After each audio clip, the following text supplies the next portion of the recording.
ونزلنا من السماء ماء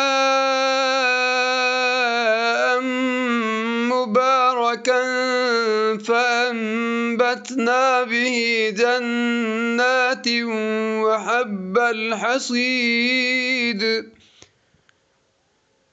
والنخل باسقات لها طلع نضيد رزقا للعباد وأحيينا به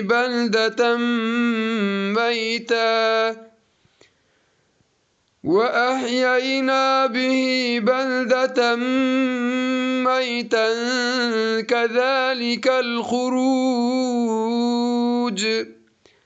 और आसमान से हमने बरकत वाला पानी नाजिल किया, फिर उससे बाग और फसल के गल्ले और बुलंदो बाला खजूर के दरख्त पैदा कर दिए जिन पर फलों से लदे हुए खोशे तह बर तह लगते हैं।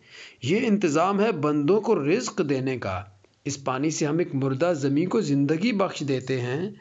मरे हुए इंसानों का ज़मीन से निकलना भी इसी तरह होगा।